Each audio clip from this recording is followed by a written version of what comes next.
अस्सलाम वालेकुम। इस वक्त पिछले कुछ दिनों से आप कह लें कि 25 अगस्त से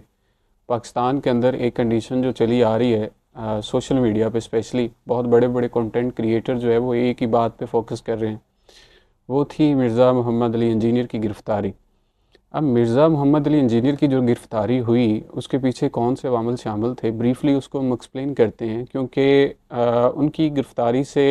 ज़्यादा इंपॉर्टेंट चीज़ें और भी पाकिस्तान के अंदर हो रही हैं जिस पे वो बड़े नाम जो हैं वो फोकस नहीं कर रहे। अब सबसे पहली बात तो ये कि आज नहीं, ये एक अरसा दराज से ये चीज़ें चली आ रही हैं कि रिलीजियस प्रोस्पेक्टिव से लोगों को जो है वो इस तरफ पहले माइल किया जाता है, और जब वो पब्लिक फ़िगर बन जाते हैं तो फिर उन पे कई तरह के एलिगेशन जो हैं वो लगते आ रहे हैं, और कई तरह जो है वो इस तरह से गिरफ़्तारियाँ पास्ट में भी हो चुकी हैं। करेंटली जो उनकी गिरफ़्तारी की वजह बनी, पीछे एक पॉडकास्ट में वो उन्होंने एक इंटरव्यू देते हुए नबी करीम सल्लल्लाहु अलैहि वसल्लम की आमद का ज़िक्र जो है वो बाइबल के अंदर यानी क्रिश्चियनिटी के अंदर किन अल्फाज में हुआ, उन अल्फाज का जो चुनाव था उनका वो बड़ा एक्सट्रीम था। आप कह लें कि वो वर्ड जो है वो यहाँ पे हम इस्तेमाल नहीं कर सकते, जिसकी वजह से वो गुस्ताखी के ज़ुमरे में आए। वट वी कॉल के हम इसको टारगेट नहीं कर सकते कि इधर वो गुस्ताखी के ज़ुमरे में आए या नहीं आए, लेकिन मजहबी स्कॉलर्स जो हैं, जिसमें बहुत बड़े बड़े नाम, यहाँ पे हम कोई भी नाम जो है वो हाईलाइट नहीं करेंगे, उन्होंने मिर्ज़ा मोहम्मद अली इंजीनियर के अगेंस्ट जो है वो मुकदमात जो है वो दर्ज करवाए, जिसको देखते हुए डिप्टी कमिश्नर जेहलम ने जो एक एक्शन लिया और 3 MPO के तहत जो मिर्ज़ा मोहम्मद अली इंजीनियर है उनको 25 अगस्त को अरेस्ट कर लिया गया। और ये सोर्सेस के अकॉर्डिंग ये बताया जा रहा है कि FIA ने उनको अरेस्ट किया। करेंटली उन पे कोई मुकदमा दर्ज नहीं है। 3 MPO एक ऐसा एक्ट है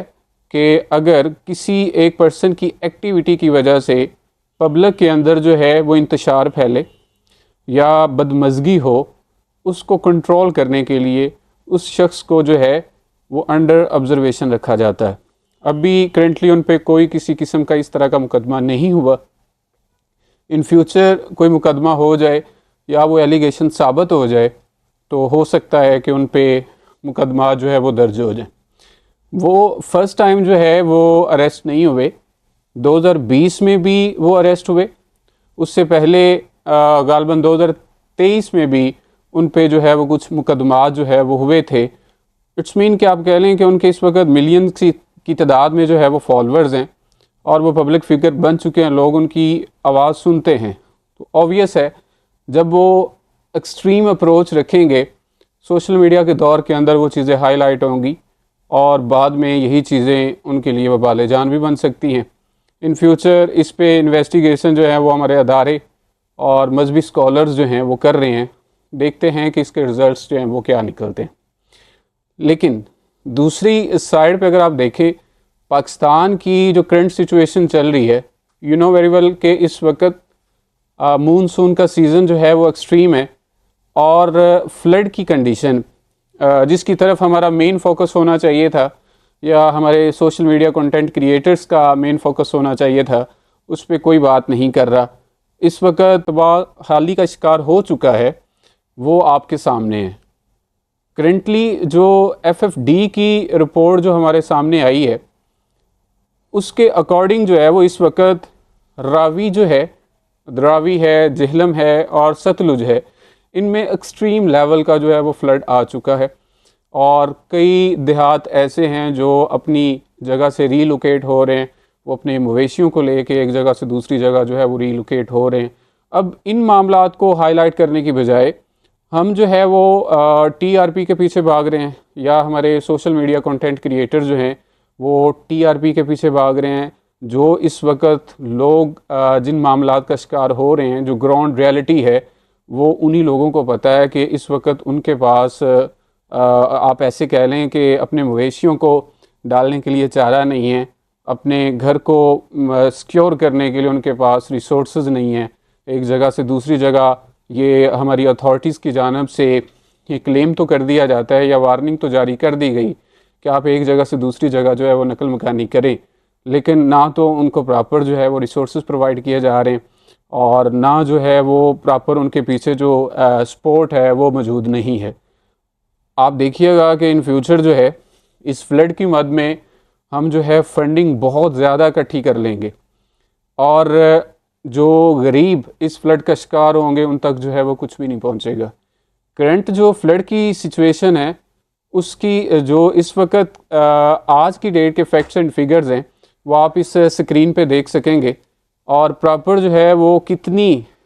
इनफ्लो वाटर का कितना है और आउटफ्लो वाटर का कितना है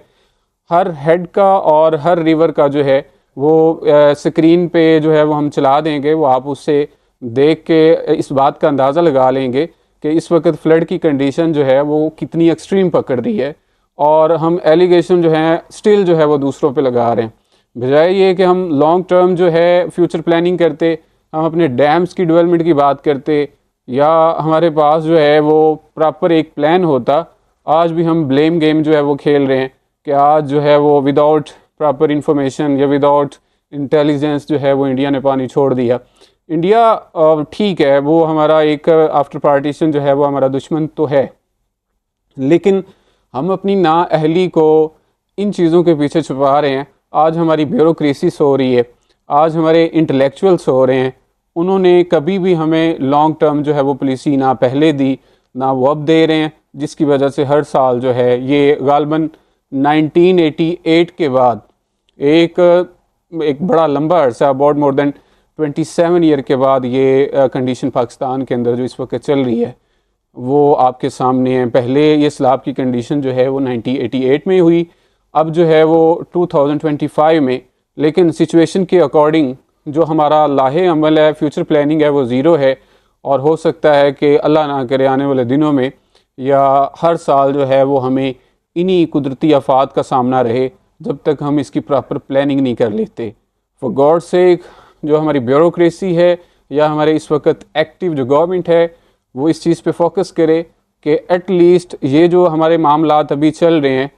इससे हमने किस तरीके से इसको मिटिगेट करना है, इससे हमने किस तरीके से जो है वो अपने गरीबों को बचाना है, इसके लिए प्रॉपर प्लानिंग और प्रॉपर जो है वो पॉलिसी हमारे पास होनी चाहिए। अब प्रॉपर जो फ्लड की कंडीशन रहेगी वो डे बाई डे जो है वो आपके साथ हम शेयर करते रहेंगे। मैं ये मेरा मानना ये है कि बजाय ये कि आप एक पर्सन को वो एक सेंट्रल फिगर बन चुका है उसको आप हाईलाइट करने के बजाय जो हमारी पाकिस्तान की इस वक्त लोग जिन मसाइल का सामना कर रहे हैं हमें उसको हाईलाइट करना चाहिए। उनको जो है वो हेल्प और जो भी चीज़ें हम प्रोवाइड कर सकते हैं हमें उस चीज़ पे फोकस करना चाहिए, ना कि एक ही शख्स के पीछे पड़ के उसी को अपनी टीआरपी के लिए जो है वो उसको हम आगे लेके आ रहे हैं। जो पीछे एक्चुअल जो प्रॉब्लम्स हैं उसको जो है वो हम पीछे छोड़ रहे हैं। सो फॉर गॉड सेक जो भी कंटेंट क्रिएटर्स हैं वो जिस जिस जगह पे मौजूद हैं अगर उनके सराउंडिंग में जिन लोगों को हेल्प की ज़रूरत है उसको हाईलाइट करें। हो सकता है कि आपके हाईलाइट करने की वजह से किसी न किसी की जो है वो हेल्प हो जाए। मिलते हैं नेक्स्ट वीडियो में, अपना ख्याल रखिएगा। अल्लाह हाफिज़।